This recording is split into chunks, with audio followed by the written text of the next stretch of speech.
as you can see, we are here with Miss Jackie Berry.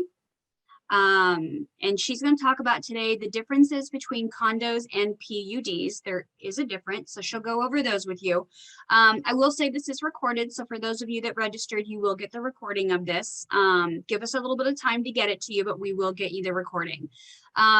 If you could put any of your questions into the Q&A, so at the bottom of your screen it says Q&A, if you could click there and put your questions there, and then I will answer them as we go.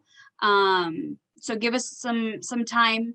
I've got a couple of videos for you, and then I'm going to put a link to a website called Davis Sterling that Jackie will reference multiple times, and I'll keep putting the link in there. But there's the link to Davis Sterling. There's a couple videos, great resource.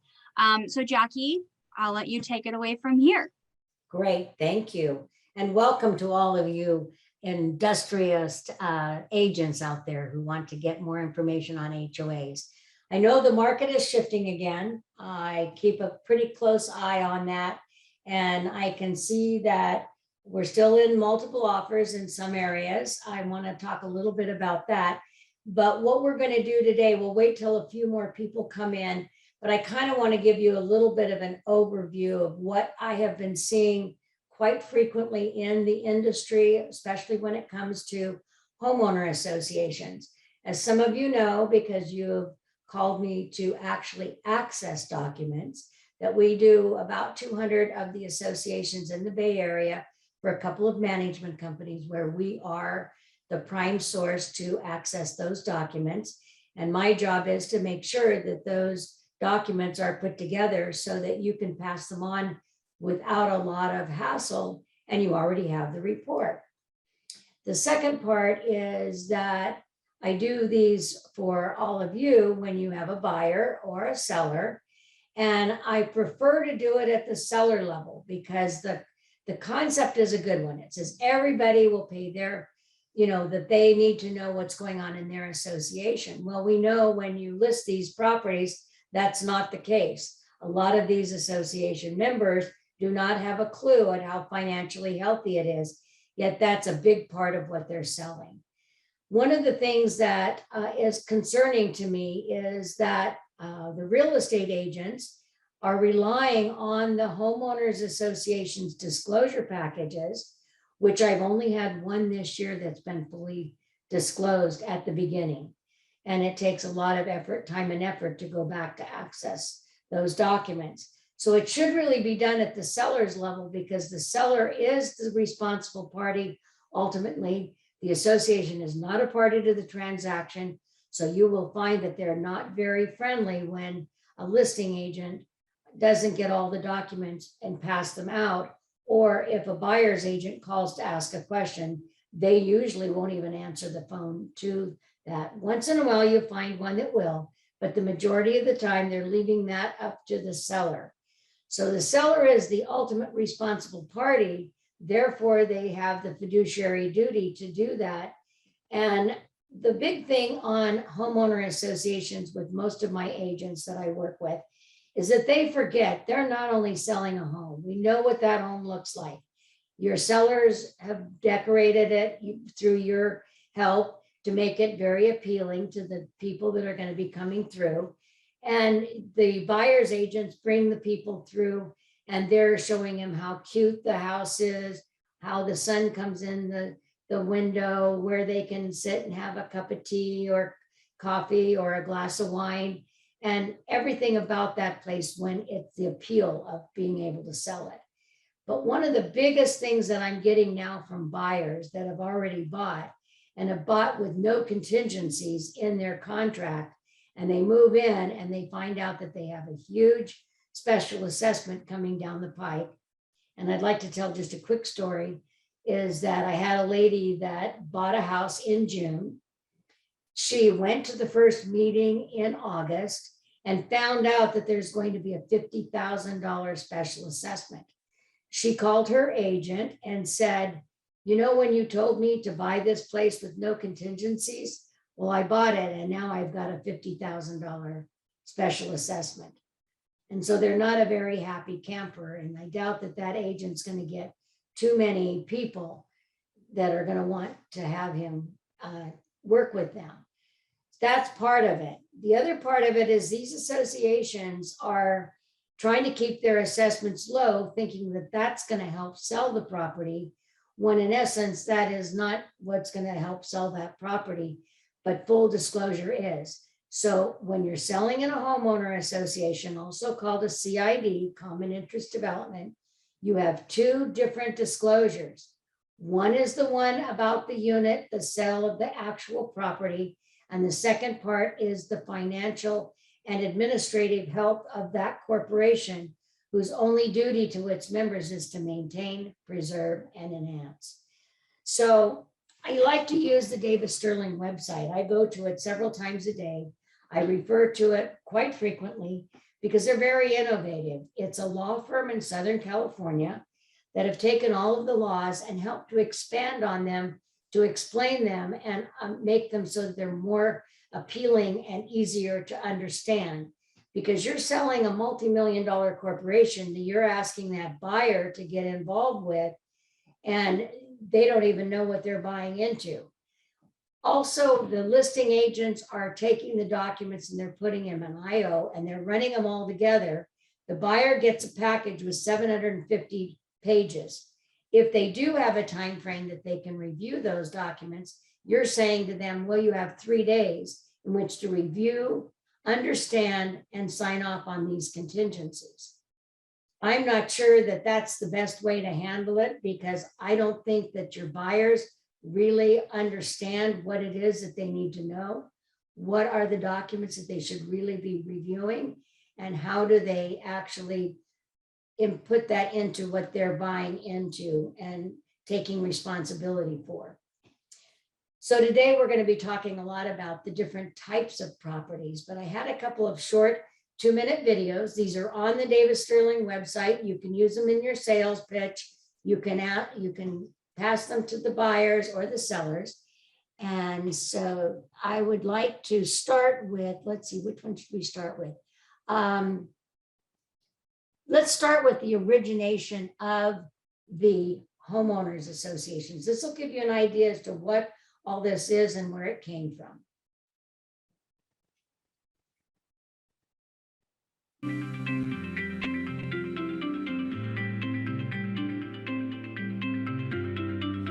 Origin of the Davis Sterling Act. I don't see the Community video. Association in California was built in 1917. I'm sorry.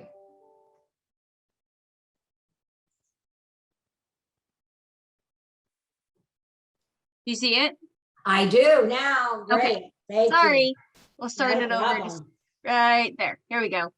Origin of the Davis Sterling Act. You hear it too? The first Yeah. community association in California was built in 1917. A few more were added in the 1920s and 30s. After World War II, developers built more planned developments, but they remained a novelty and mostly focused on maintaining architectural standards. Almost no condominiums were constructed until Congress passed the National Housing Act of 1961, making federal mortgage insurance available to buyers. When that happened, the construction of condominiums took off. Condominiums were popular with developers because they could be stacked like apartments, making them less expensive to build, which made them more affordable to buyers. It also meant more units could be constructed on a lot, making them more profitable for the builders. Planned developments also became popular. By adding a clubhouse with a pool, gym, and game rooms, developers could market the amenities with every house built in the development. That meant homes could be built on smaller lots since they no longer needed their own swimming pool. A developer could build more homes per acre and sell them at a higher price because each had access to beautiful common areas and amenities. Developers became creative and started adding security entrances, tennis courts, equestrian facilities, golf courses, hiking trails, and other amenities that would appeal to the buyers. The number of common interest developments multiplied with each passing year throughout the 1960s and 70s. By the early 1980s, the trend was accelerating, yet there were no laws governing this form of housing. The need was recognized by San Diego law professor Catherine Rosenberry, who convinced her Assemblyman Lawrence Sterling that a comprehensive bill governing homeowner associations should be adopted. They assembled a task force and drafted what became known as the Davis-Sterling Act that went into effect January 1, 1986. By setting standards for governing community associations, the act proved helpful to homeowners and volunteer boards. Currently, 1/4 of California's residents live in a homeowners association, and 80% of all new residential construction is a condominium or planned development. Because this form of housing has become a backbone in communities, the Davis-Sterling Act has grown in importance with each passing year and has been amended annually since 1986.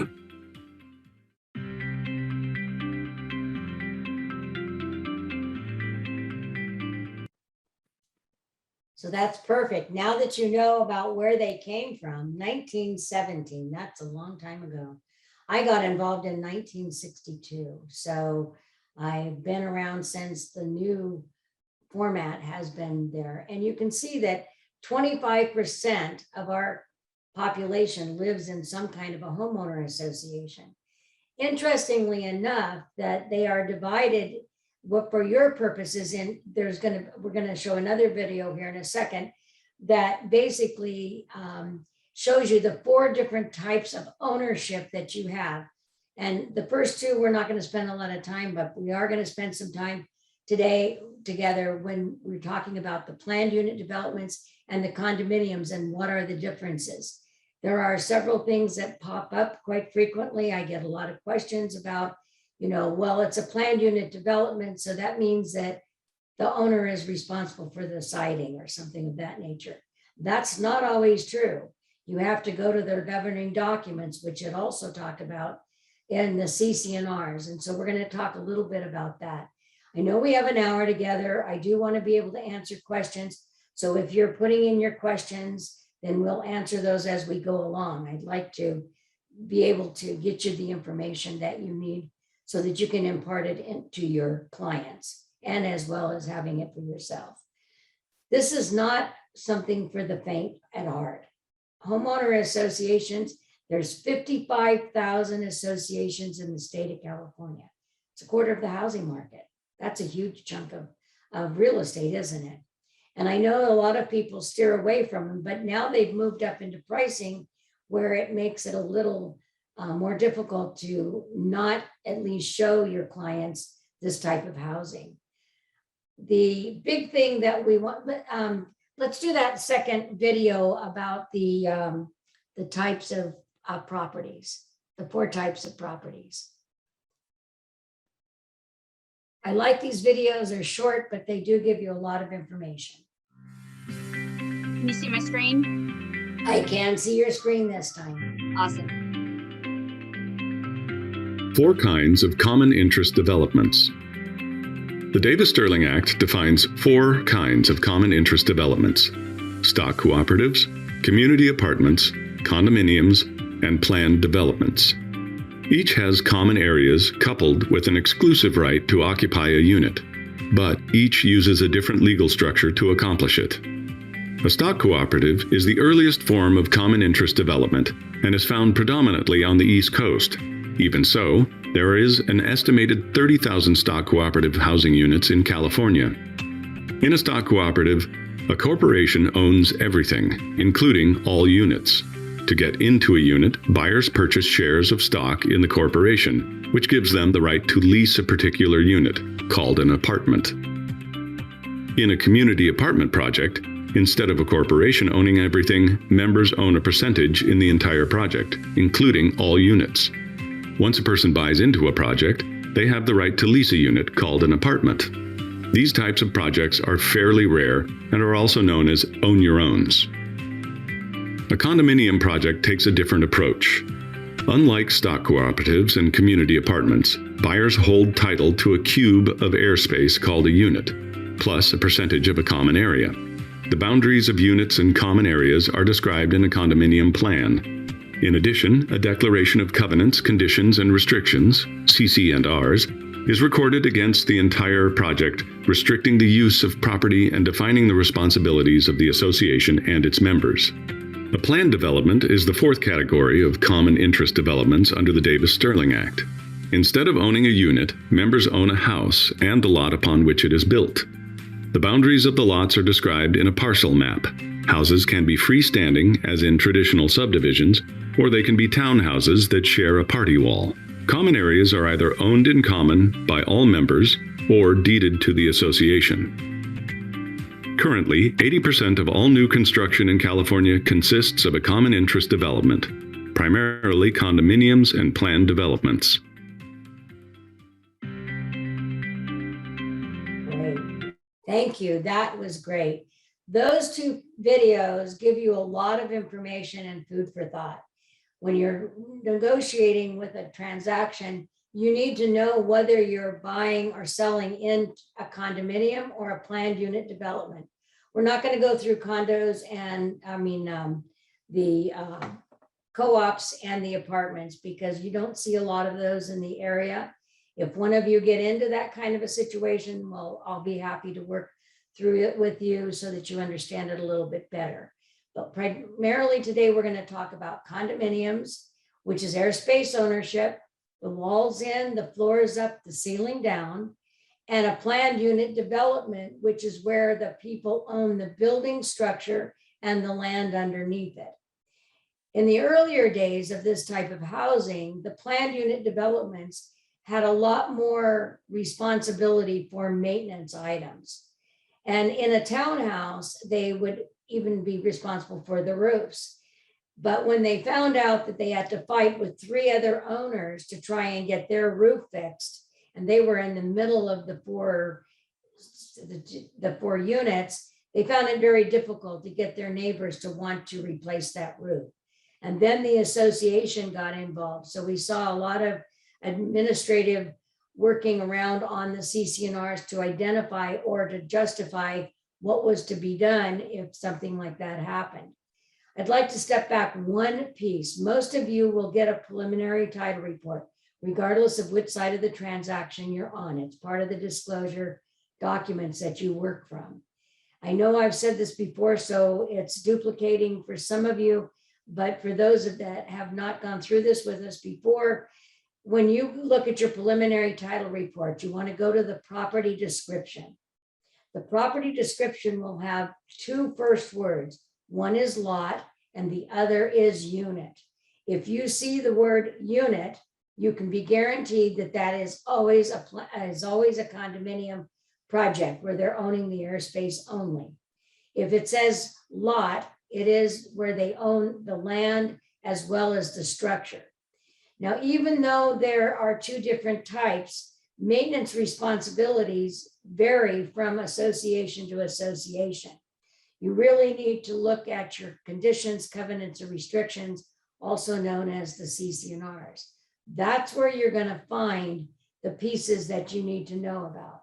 So if it's a planned unit development, I always get the question, well, does the association handle the roofs? And that you can look at the budget. If there's a line item on the budget in the reserves, they handle it. But if there's not a line item, then you have to go to the CC&Rs and verify who's responsible. It'll identify in there under a section called responsibilities. It'll tell you who's responsible for what, or it will be under maintenance. And if you go to that particular section, it will tell you exactly who's responsible for what. Sometimes the documents have been updated and they have a little scale in the back that will list all the different component parts of the buildings and list whether it's an association responsibility or an owner's responsibility. And this is a section that always seems to make people a little concerned. I had someone tell me yesterday, well, we keep our dues low so that these are going to be more sellable, but we also took a couple of the major components out and we'll put them back about 10 years before we have to do it. Well, the law for Davis-Sterling, which we also talked a little bit about, is that the association has identified and notified its members of any changes, and they can't change the CC&Rs without a vote of the membership. And in some instances, even the lenders have to get approval for changes. This is to keep associations, boards of directors from taking things out of their budget and then not responding to homeowners when it comes time to know who's supposed to do what.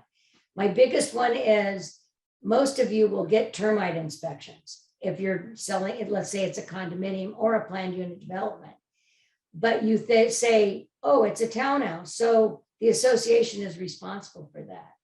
And I have a great story to tell you. I have an agent that I worked with for many years, and a few years back, his sister was buying a condo, and he says to her, I can save you money. I worked with Jackie a long time. I know how these things look. So he went through and he saw that the association was responsible for the termite work. And his sister's part, the unit that she was buying, had 3/4 of the building was covered by a deck that was raised up and had pillars underneath to keep it up. Nice area. You walked out on the deck, you had a beautiful view of the forest, and she just absolutely loved the unit, had to have it. And her brother did a great thing. He got the association to put in writing that they were responsible for the termites. So she was pretty excited about it, moved in, and a couple of weeks after she moved in, there was going to be a board of director meeting. So she went and she asked the board, I'm going to have an open house with all of my friends to come and see my new house, and I would very much like to get the deck done. I was wondering when we can schedule to have the work done. And they said, honey, we said we were responsible, not that we had any money. So this is where reserves come in, because a lot of times where they short it, they can't short it in their monthly operating, like the garbage, the water, and things of that nature, common area, landscape. But they think that they can short it on the side of the reserves by just not contributing all that is required. That's not a good idea, because as everything gets a little bit older, there's a little more maintenance that needs to be done. And therefore they become responsible, and all of a sudden they don't have the money to do something because they kept their fees down. So that's one of the things that we're really looking at when we're looking at those documents, is do they have adequate reserves in their funding? So I would like to bring up now to kind of open it up for any questions you might have on the difference between a planned unit development or a condo and how you can tell the difference. There's one question in there specific to that. Is a PUD an SFR? It can be. The style in a planned unit development or an SFR is that there's no attachment, right? That's what we visualize when we talk about single family residence. But all of them are single family residences, so they all fit into that category. It's what you own and are responsible for is the difference. So in a planned unit development, if they're not attached, it is a single family dwelling. It is not attached to someone else, and therefore the responsibility may be your responsibility. Now, we manage one in Milpitas that is a single family housing, and the city required it to be titled condominium, airspace ownership. But in the governing documents, it is very clear who is responsible to do the maintenance. So if you're looking at it as a single family, they're all single family homes. They're not multiple, and they are all fall into that category. Does that answer the question? There's a question about, somebody just put something else. Yep, that answered the question. And there's something about special assessments, but I don't know if you want to answer that now or go on with your presentation and we can. Let's go ahead and do that, because that kind of fills in all of the other pieces, because this is a big issue, regardless of whether it's a planned development or a condominium. All right, then no more questions I see, unless you want to answer that special assessment question. Oh, Let's do the special assessment question. Okay. That's the question. What is what's like an example of a special assessment? Okay, so this is a very interesting thing, and we will be going through budgets next month, but I would like to tell you that how that is calculated. The associations in the state of California by civil code are required to do a physical inspection of every component that they're responsible for every 3 years and update those numbers every year so that if they did the painting of half of the buildings, those buildings have more of a life expectancy. That reserve study is a visual inspection, not a destructive testing one. And that one is a big issue because sometimes it looks fine. I had an association that painted over dry rot and termites for years. And a lady bought it, she moved in, and a couple of days afterwards, they were coming out, they were going to be doing painting again. She was very excited about that because she liked the color it was going to be. But when they put the spray nozzle on and they started painting the wall disintegrated because they had never fixed the dry rots or the termites that it had eaten the wood. So that was a whole different story. So you really need to know what the association is responsible for. And a reserve study will tell you all the components that they're responsible for. There's only two parts to the budget. The first part is the administrative functions. The other is the reserves. The reserves are what always kind of elude people. They don't really understand that. So the reserve study tells you the components, the life expectancy, the remaining, what they have used in the life, and what should be there. So if you've got a roof, it's going to cost $200,000 to replace 4 roofs. And you have that number in the reserve study. That's what you need to have in the reserves today, based on how many years the life expectancy has been used up. So if the roof is 200,000, let's say you've only used 10 years of it, there should be $100,000 in the reserves. Most of the time, this is like a beach ball. If you have a beach ball and you hold it up, everybody sees a different color. So the board of directors sees it as, gosh, we don't want to have to raise the dues against our homeowners, and we don't want to pay higher dues either. So let's just not think about it. If we don't think about it, it'll go away. And then you have the lenders who are saying, are our buyers going to get stuck with having special assessments? Because if they're going in with little down, that could affect their ability to make the payment on the mortgage. And you have other people that are involved, homeowners. Homeowners go, don't raise our dues. I'm perfect the way that it is. I don't care about it. I'm not going to be here when the new roof needs to get put on. But they're not paying for the new roof.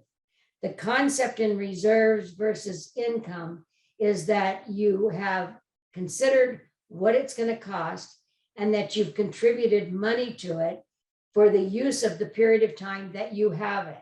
We know that we have 2 different types of appraisals, right? And the first appraisal is one where it's market value, and market value numbers are very high right now. That's great for the buyer and the seller when it comes to how much they're going to make. But then there's a value of those reserves. If the owner doesn't realize that they're leaving a debt behind, the buyers are getting smarter every day. And they're saying, wait a minute, why should I pay that debt that was supposed to have been encumbered every month going into the reserves just because they didn't contribute it? I want them to make me whole because of that deficit. And that deficit has been very easily negotiated, even in multiple offer situations, because it's a material fact that is required to be disclosed. That's why when you're listing the property, if you don't know the financial health of that HOA, and we're going to be going again through this next month, you're going to have a problem because your buyers are going to start getting smart and want you to decrease the price. The concept again is that everybody pays their fair share of the usage of the components as they own it. Then when the new buyer comes in, they pick up that tab and start going forward. It's like if there's a deficit in the reserves, it's like they have a credit card that they gave to everybody. Everybody charged up on it, and now they're asking you to pay that debt. So it is negotiable between the buyer and the seller. CAR got the bill passed several years ago that said, we don't want to know on the cash flow basis Because if you've got 200,000 and you've only got to spend 50,000, you tell us you're 100% funded. We want to know on the accrual, what should be in there today, what is in there today. And that number is on the accrual basis because they wanted this to be a negotiable point between the buyer and seller so that the buyers didn't get left a big debt behind. The lady who found that she has a $50,000 special assessment has put a claim against her agent, even though he was the one that suggested she not go in with any contingencies to get the property, but he didn't bother to tell her about the $50,000 special assessment. And agents, I know that's not something that you like to do or want to do or need to do, but if you know nothing else, you should know what the percentage funded is and what that dollar amount is per door, because that could basically affect the pricing of your home and the sale price. So we will spend a lot of time on that next month, because they're in budget time now. And I will tell you, I had a management company for 27 years, and board meetings at budget time were an absolute chaos. Everybody wanted to bring their favorite bottle of wine so they could relax everybody, but we didn't let them drink it till after they made the decision on the budget. So you really need to be looking at the percentage funded and what that looks like. Special assessments, there is no money tree. So the assessments that are needed to maintain the properties are always going to come from the owners. And this is a very similar thing that happened to that building that went down in Florida. There's a lot of scuttlebutt in the industry here in California about that. And you have to take a look at whether or not there are balconies on the properties that you're dealing with. And you've got to make sure that the association has a plan in order to get those inspections done. There's a couple of other things that will affect that. That was not a budgeted item. It wasn't even known until the beginning of this last year. So that is an item that they need to put in their budget and start collecting for. So that is kind of it, as the difference between what that deficit is. I will take it offline, and if you have a specific question about a specific property, I'll be happy to go through that with you if you want to give me a call. Okay, it looks like there's one other There's question. more questions about reserves and things like that, but I want to get to the condos versus PUDs and save that to the end if we have time. Or I did put a link also to sign up for the HOA Yes. financial class next month. So we'll go on with HOAs and financials. All right. Okay, HOAs so and the difference between a condominium is you only own airspace. You still have to look at the CC&Rs to find out if there are any of those components, like a little patio deck or something that you've become responsible for. So condominium airspace ownership, planned unit development, you own the land and the building that you are purchasing. So those are the basic two differences. There isn't much else, because the budgets and what is responsible of the homeowner versus the association is very different if you look at the CC&Rs. And so you can't just look at a planned unit development and say the association is responsible for that, or a condominium and say the association is responsible for the roofs and the siding, all of that. A lot of them have gotten very creative over the years and taken that responsibility away, only to their chagrin at the end, because no matter what maintenance has to be done to either type of a building, the board of directors is going to be getting involved. If you have a 50-unit project and 50 people get different contractors to do the painting on their unit, that's going to be a really difficult thing to enforce. And the association's board of directors will find them much deeper in the administrative functions of making sure the work gets done right, the contractor's licensed, all of that. So the more that the association of common type issues like the siding, the roofing, the windows, sometimes they'll do special projects for window replacement, or they'll just say, here's the type of window, here's a couple of vendors that you can use. Or you might get your own vendor to install the new ones. In any case, the association's board of directors does get involved in those through what's called architectural control, or a committee that they've set up to review what you want to do to that property. I always say, do not do anything to a piece of property except paint the wall. If you're on the inside, paint the walls, change out your dishwasher or your stove, put in a new refrigerator. Those kinds of things do not take any administrative time to go back to the association for approval. But if you're going to change the countertops, you want the countertop not to be against the wall, but in the center of the room. You want other changes that are structural. You're going to want, or you want to knock out a wall. You need to know whether that wall is something that's holding up the ceiling and the roof, or if there's other things that have to come up. So any work, like most of these associations will have, they'll have, hang on a second, I don't know why that phone. They'll have something like rules and regulations around the things that you can and cannot do without going into the architectural, but always check. Generally, your city will have a building permit requirement. So if it's $250 was the basic, I remember from at least San Jose had that, then anything that you wanted to do to change anything, knocking out a wall, changing the aisle, putting in an island in the center or whatever, those were all things that you had to get building permits for, at which point the inspectors would be inspecting. So you need to go through that. And then you're also talking about whether you can put carpet in versus hardwood floors. Regardless of whether it's a condo or a planned development, the ownership is all you're really reflecting when you're talking about the style of a home. You can have two exact buildings next to each other that are townhouses, and one can be a condominium, airspace ownership only, and the other one is a planned unit development. So it's very confusing. The type of property that you're selling is going to be found in your preliminary title report. It will also be noted in your CC&Rs as a general rule. So if you've got older documents, the association is supposed to be restating those to cover the new rental restriction.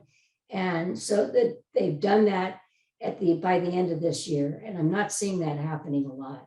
So that they might not be in compliance with amending their governing documents. So I hope that tells you a little bit more about what a planned unit development is versus what a condominium is. We've talked about the ownership. Each style of homeowners association will have articles of incorporation if it's an incorporated association. They do not have to be incorporated, but that's an umbrella protection that is always a good thing. Some of the 2 to 6 to 8 unit projects don't think they need to have that. They don't, but they do all. If somebody sues, they will sue the association. And then if they don't get the result they want, they can go back to the individual owners. So you really need to be on top of whether it's incorporated or whether it's not, and whether or not that corporation is in good standing. So that's partly things in the bylaws, both sets, whether it's a planned unit development or a condominium, they're going to have that because that's going to tell how the board has to operate, how many board members they have, how often they have to meet. We know that a lot of the associations are doing Zoom meetings, but that does not deter from the fact that they have to hold meetings and they can only conduct business at a meeting. So if you're seeing an association that's only had 2 board meetings in a year, how are they conducted business should be one of your first questions to yourself. And then these are the things, because you're selling a home, the buyer's already bought it. They know where their furniture is going to go. They know what color the walls are going to be if they want to change them. But this part is a hidden agenda. That's called the homeowner association. That can come back to bite your client quicker and more often than anything else. And they get very distraught when they find out that they've either got a special assessment or they can't do something to the property. So that's it on those. I see that we've got a couple more questions. Let's see if we can go to those. Let's see. Can an owner within an association lose their property if they continue to refrain from paying their dues? How do associations handle this? Okay. The association members, by virtue of ownership in a homeowner association, are required to pay assessments, dues, whichever way you want to deal with it. That is absolutely, positively the first and main thing that you need to do. If you get 3 months or $1,800 behind in the deficit of those payments, the association could put a lien on your property. And if you don't pay it over a period of time, they can foreclose on the property. So the association does have foreclosure rights on the property, and they don't want the property. They don't want to foreclose on their other homeowners. It could be their next door neighbor. But the only thing you have to look at is the budget is based on everybody paying, and that money is going in to maintain the property and also to do fixing at later dates, which is the reserves. So yes, they can foreclose on you. And there's not a lot that you cannot withhold your payment because they didn't do something to your property. You can pay them, but you want to pay them, I don't want to say distress, but you're paying them even though you have a disagreement with the association. Protest, there we go. You're paying them in protest, but you keep paying those payments so you don't get behind and you don't get a lien. There is one here that I'll ask that has to do with reserves, but it's, does each unit or lot have its own reserves, or is it the association as a whole? The association as a whole. Each homeowner will pay into it, but the association is responsible for doing the maintenance, choosing which buildings they will start with, what needs to be done, who the vendor is, and all of that. So no, you do not. You are only paying an amount going towards that reserve in order to have adequate funds to do the maintenance work. Okay, that's all we got so far in these. There's more financial questions, but we'll keep going with condos and PUDs. Yeah, I would love to do the financials, but next month we're going to spend a lot of time so you can put them in writing, and then we'll have them all ready, and we'll make sure that we get to every single one of them. I think we have an hour and a half next time, so we have more time next time. Yeah, financials is always the most fun part, because I liken financials as how many of us, I was a real estate agent for 37 years, although I didn't use it for doing any of the maintenance work for the associate, for selling properties, just for my management company. And so these are the kinds of things that pop up every once in a while. But in a homeowner association, you need to have reserves. If an association is underfunded, you need to be negotiating that. Let your seller know it's a pay me now or pay me later. They haven't been paying as they went for the usage, and now they're trying to make a lot of money on the property. You want them to make a lot of money, but that buyer should not have to pick up the tab for something that they decided either not to raise the dues on. That's what happened to those people that lived in Florida when that building went down. It was poor construction, tapered with not wanting to raise the dues, or members fighting the raise of the dues because they didn't see that it looked bad. It's like the painting, that type of thing. So we don't want that to happen here. We are seeing some new laws that keep coming out that are going to affect these budgets, and they're going to affect the people's pocketbooks. So reserves are very important when you come to dealing with a homeowner association. Knowing the type of property, knowing who's responsible for what. All of that is part of your CC&Rs. The conditions, covenants, and restrictions have indexes. Normally, not always. Some of the older documents don't. But if they have older documents, you can't just rely on the CC&Rs. You've actually got to go and search out what the new law says about that same subject. So we spent a lot of time on that website, the Davis Sterling Act, which I know that you're going to get the website address. The 2-minute videos are worth every 2 minutes that you spend on them. I do know that what we've gone through today has been a lot, and it's a lot to take in. So we want to make sure that any questions I'm always available in between the classes that we're doing so that you can ask questions. A lot of times I've done a review on a particular project that you can ask me about, but be very conscious about how you're dealing with your client and what information you're providing them along the lines of not only what they're buying and what they're going to be responsible for, which are what is the architectural rules, and certainly what does the association maintain versus what I need to. And that next month, we'll spend a lot of time on those budgets and kind of go through how they're put together. I'm dealing with reviews of some of the ones that the year ends were in June. And I'm amazed at how much I want to say this tactfully, how much the boards of directors and their managers do not understand about the budget. So it's kind of a catch-22. So likely you're going to be falling into that category every once in a while, not knowing what you're selling, or maybe knowing what you're selling, but just the percentage funded in the reserves is not adequate to let a buyer know that they're going to be looking at the wrong end of the deficit for anything that's not in that reserve. So you want to kind of make sure you understand that part. Anything else? Boy, this is a first. I've never finished a class first. Well, if you want to answer some of the Let's do some of the financial questions so that Okay. it kind of paves us right into what's going to go on next month.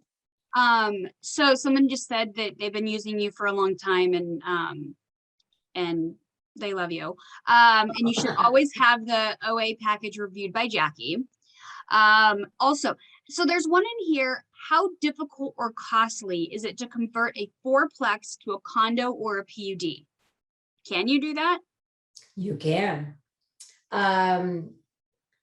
Fourplex and duplex, if it's a fourplex and there's only one of them, you don't need to go through the Department of Real Estate. But in converting a project, you have exactly the same problem as if it's an existing one. You're going to have to do a budget. You're going to have to do a reserve study. Only a reserve study is going to have to be a destructive testing one, because you cannot, like if there's balconies, you can't pass the debt on as a fixer unless you tell them it's a fixer upper. Everything you're going to do is going to be on you. We're not going to do any of it. I do have a 6-unit project in Santa Cruz that I've worked on over the last few months, where the developer never made it a condo. It was a condo, but they ran it as an apartment building. So all these years, for about 10 years, they've been collecting rent, but really haven't had to do a lot of maintenance. Now they converted it, but because it was 10 units, they had to go through the Department of Real Estate to get approval to do a DRE budget and all the same things. You're going to have to do exactly the same things if you're going to do a conversion. The difference is whether or not and how you disclose that you're not going to do any of the maintenance to bring it into full compliance with what has to be done, or that you are, and your reserve study will reflect that. So fourplexes are a little, the Department of Real Estate doesn't want to look at anything. If an owner has to own 5 units or more before the Department of Real Estate gets involved. So duplexes, fourplexes, unless you're going to do 4 fourplexes in one association. You will have to do CC&Rs, bylaws, articles of incorporation, a budget, a reserve study, and all the basics that you would as a normal association to convert it. But you can do that. A lot of people do. So there's several questions, and I'll wrap them up into one. And it's about sufficient amount in a reserve, and at what point you should be concerned. And I almost feel like that's a case by case or property by property. It is, but there are some guidelines, okay? It should be somewhere around 70% funded to be well funded. I have a little scale. It says 30 to 40% or something like that. You're guaranteed special assessments. 40 to 45, you have large assessments, but also large increases. If it's over that, it's less likely. You're looking for the risk factor. Percentage funded does not give you the information that you need. It will only tell you on a guideline whether you're meeting your criteria. Anything under 65% funded, you should be worried about. You should find out what that deficit amount is, because it could be thousands of dollars, it could be just hundreds of dollars. And buyers sometimes will buy it knowing that there's a debt, but this is all about education. It's about telling people, letting the disclosure part of it, letting them their own decision, allowing them to see that the deficit is $10,000, that sooner or later they will be picking it up either through deferring of the work, doing a special assessment, or going and getting a vote of the membership to go get a loan. That loans are being hidden in the reserves too. But if they borrow the money from a bank, that bank loan should be paid off at the time that your buyer is going in there. They should not be picking up that loan, because the buyer has had the usage of all of and the value is directly related to the value of those reserves. So there's a lot of different ways of looking at it, but definitely 65% is good. Anything under 50% is extremely high risk. And that is just, then you have to look at what the dollar figure per pocketbook is going to be, because again, sometimes your buyers are not going to have a problem with that. Let's see, fourplex conversion. Do you have anyone you would refer? I have lots of referrals. So if you're going to be doing that conversion, I can give you a name of a company that can work through, including doing the reserve study for you. And they process it as if it were going to go to the DRE, but it will in fact allow you to do what you want to do. So yes, I can certainly help you out with that. So Jackie, I had a question on, you talked about if they had to take out a loan. In theory, the seller got the use or the benefit of the loan that the HOA may have had to take out. I think that's what you were saying. Is there a way that the buyer can say, I don't want to be responsible for the remainder of the loan that's on there, and make the seller pay off that balance? Well, that is a really good question. Normally, and the ones that we have, the manager that we work with, the loan is due and payable at the time of sale. Okay. It's a contractual issue between the buyer and seller who's going to pay that, but they pay it off so that they can pay that loan down quicker so that it goes away. But a loan is a loan, and that borrower now they've updated things. The reserve study would accommodate that. The deficit will go down because they've been able to do a lot of the major work, the new roof, the siding, whatever they have to do. And so the benefit has been the sellers at this point and the value of their property that they can present to the public. The other part of it is who pays that. It generally is the seller's responsibility. So what the associations in their escrow instructions to me is the payment will be made in full at the time of closing. So that again could be negotiable between the buyer and seller, but generally the seller is getting top dollar for their property. They would be the ones that are responsible for the loan. But if they negotiate it with the buyer and the buyer is fully aware and it gets paid in escrow, there's no problem. Okay. There's a question in here. How many years back can an HOA sue a developer or a builder due to construction damage or defects after a project is completed? Okay, there's some new laws around that. They can go back up to 10 years after a component. Some of the components have less life expectancy, so that would be definitely something that they would negotiate with their attorney and also their reserve study company. But 10 years is normal. That is always something that we look at. However, before they can file a lawsuit nowadays, they have to go to the developer and let them give them the list of the components and allow them to come out and repair them. So they can do repairs and maintenance work on it, which would keep them out of litigation if they find that there is a problem. Sometimes it's with their vendors, and the vendor would come out to do the work, or they would have to hire a different vendor to do the upgrades to make it so that it's right. But as a general rule, 10 years is the rule of thumb. Okay. Somebody asked if you get the recording, and the answer is yes. So you guys can get that. I had a question, I guess, that I will ask. Actually, there's a question in here. Where would we see the percentage of the reserves that are funded?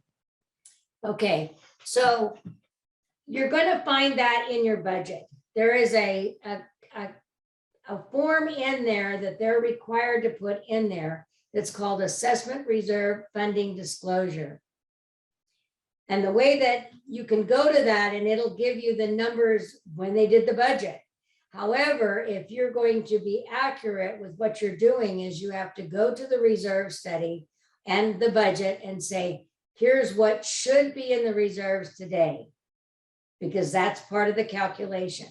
Then you get a balance sheet or a CPA report that's more current, but usually there are 6 months to 9 months. So we take the balance sheet, the most current one, and we take the balance that's in the reserves today.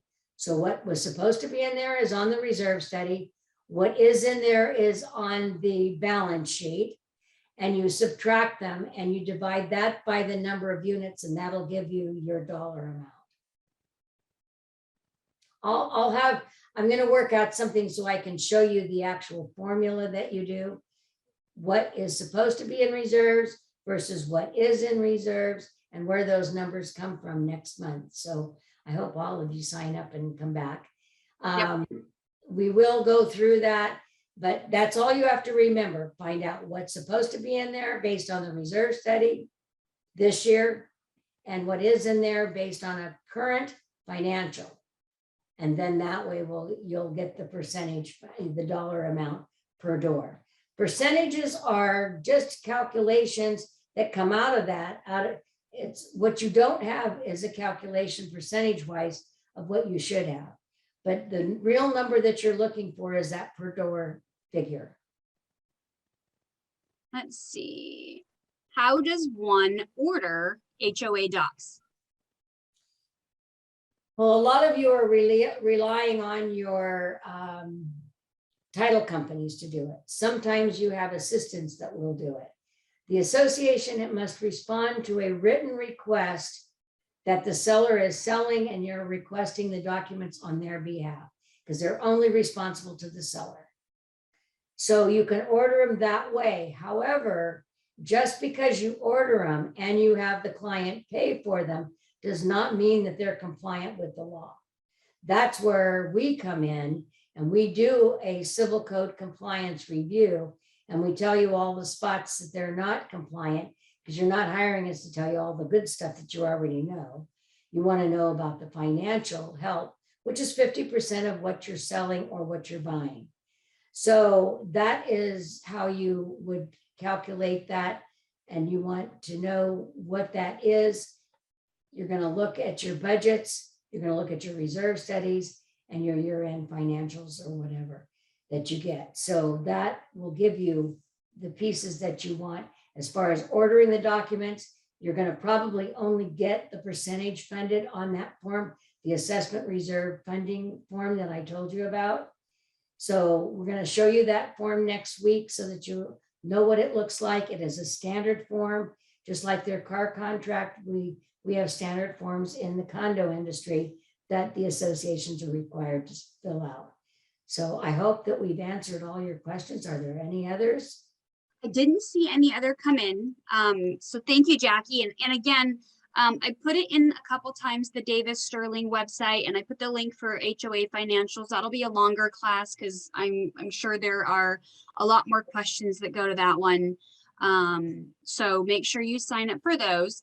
If you did attend the class, please give us about a week, maybe sometimes less. We'll get the recording out to everybody so you can re-listen and hear what Jackie has to say again. Great. Thank you very much, guys. I look forward to next month, and I hope you've Welcome. enjoyed this morning. Yep. All right. We'll see you on the 12th of October.